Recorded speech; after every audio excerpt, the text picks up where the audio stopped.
Because what I saw in the realm of the spirit was like a guerrilla warfare in South Africa, where it's not even going to be the army of South Africa fighting the white community. No, it's going to be just people from the ghetto pillaging. I'm talking about death of white people. People look down on South Africans a lot. They just think these guys are, maybe they like joy and they're just moving around, like push them too far. And that's when you realize South Africans are dangerous. Leave this divisive manner of trying to get a piece out of South Africa. It'll be so dangerous. Oh Lord, remove a heart of stone from us and replace it with a heart of flesh. African leaders, please stop corruption, take care of your people, stop bullying and blaming South Africans. Even if it was 100 years, the system still favors the white privilege. That's true. I don't know. If you are given land today, what are you going to change? The lives of black people. I'm sure he's trying to say, how are you going to change the lives of black people? People misunderstand Julius Malema. We don't hate white people, but we need our land back.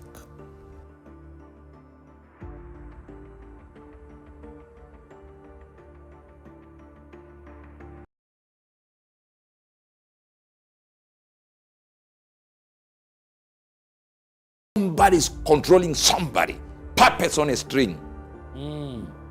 And you are sitting in your house and you think it doesn't matter. This is why it's important to watch every Thursday. We'll be bringing it like it's hot and dropping it like it's hot. Because we're going to give you what is happening on earth, what is happening in your country. When I told you these South Africans were not intending to get land. No, they wanted land of their own. Many people said, oh, you better angel is just talking. And guess what? They went to meet Donald Trump and they said, all we want is our own country in South Africa that is our own. In South Africa. Inside South Africa. Inside South Africa. Cut, yeah. And let the black South Africans suffer. And white South Africans have their own country. You are joking. I think people look down on South Africans a lot. They just think these guys are, maybe they like joy and they're just moving around, like push them too far. And that's when you realize South Africans are dangerous. Keep pushing. You see, I'm giving you a prophetic warning. If you're hearing me, just leave this divisive manner of trying to get a piece out of South Africa. It'll be so dangerous. Because what I saw in the realm of the spirit was like a guerrilla warfare in South Africa, where it's not even going to be the army of South Africa fighting the white community. No, it's going to be just people from the ghetto pillaging. I'm talking about death of white people. If white community is listening to me, leave the divisive ways of operating. It will lead to bloodbath.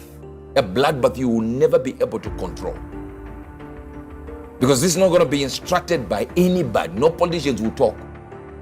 You just hear one white person, one white farmer is dead. One white farmer, yes, they're dying, I get it. Black people are also dying in South Africa. So let's be fair. Black people are dying. Some are dying of hunger. They don't have resources. And the more you keep telling South Africans that you're stupid, you're not learned, you're whatever you are doing there, you are actually telling them, you deprive them of their resources and access to money. So you're letting black people suffer because there is no access to money. What do you do when you don't have access to resources? So the crime in South Africa has nothing to do with what type of people they were. They were under oppression for years. Imagine coming back 1995 or something like that. What are you going to do? What is it? What are you really going to do?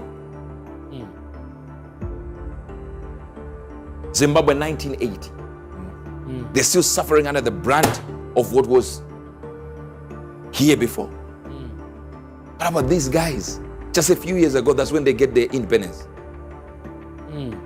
Resources have not gotten time to filter into the streets of South Africa. Yes, I get it. There are people, xenophobia is there. I get it. But it might be based on anger of how they don't get resources. Yes, they may aim the anger at the wrong people, at their fellow brethren, black people. But the reality is that's not the way the anger is. The anger is they don't have the resources. They don't have the land. And we are telling them, you will look like Zimbabwe if you do this. It's because many of you have not been in Zimbabwe.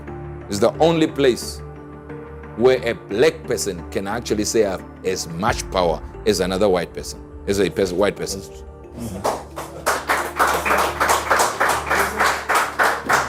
So my advice for those who would listen to the prophetic voice, I don't care whether you hate me, you don't like me, hear me if you're in South Africa. If you're white, take time, love your fellow your fellow citizen, your black brothers, love them.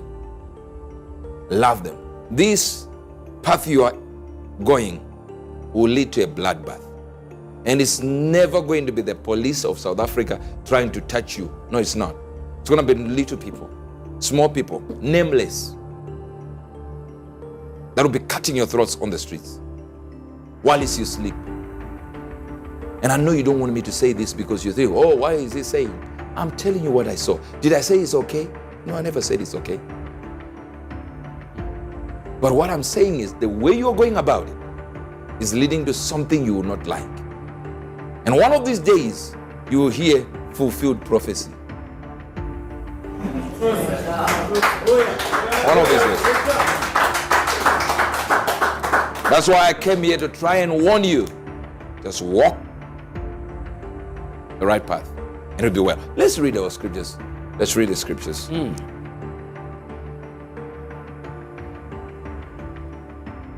This is a heated subject right now of foreigners in South Africa and white farmers in South Africa saying South Africans deserve their land back and foreigners need to go back to their own country.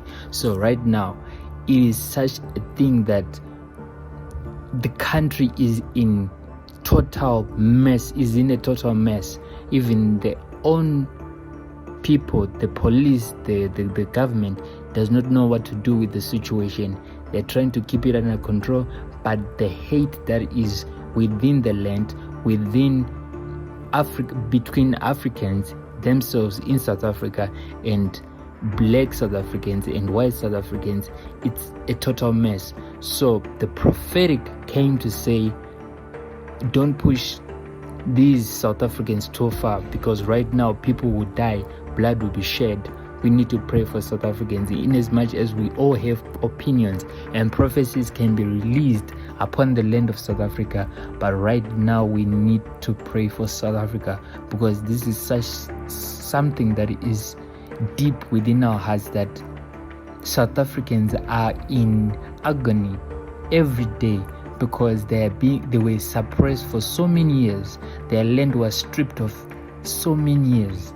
Right now there is deep hate within their hearts, not because that's who they are naturally, but because they deserve better. They need their lives back. So it is such a thing that we need to pray for South Africans, and we need to pray for South Africa. Even though you are in South Africa or you are not in South Africa, it is time that we join our hands and pray for the land of South Africa. We are together in this, South Africans.